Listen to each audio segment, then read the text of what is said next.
لا يجرح إلا من يحب، لا يجرح إلا أحبابه. والله بعض الجراح ما تغسل ولا تندمل، فاحذروا من جرح قلوب أقبلت عليكم أو كان الله قد ولاكم أمرها. من الجراح اللي ما تندمل أحيانا جرح من ظن فيك الخير، أقبل عليك ظنا منه أنك ستكون بلسما. لذلك اللي يرجو فيك خيرا أو منك عطاء، ويسمونها العوام اللي كبر الهقوة، اللي كبر الهقوة فيك، يعني كبر الظن فيك، إذا أتيت إليه سيلملمني ولو نثر نفسه.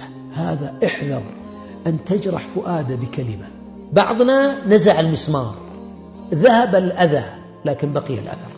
ومن علاجات هذا اللي يحاول نخفف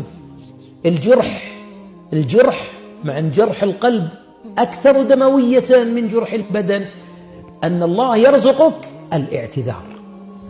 إن رزقت الاعتذار فقد رزقت خيرا كثيرا. مو بأكون سيء أخلاقي وأغضب بسرعة ثم نقول لكنني سأبادر بالاعتذار. ليست كل القلوب تنتظرك على قارعة اعتذارك متى تعتذر. بعض القلوب ما تزيد، ما يزيدها اعتذارك إلا ألما.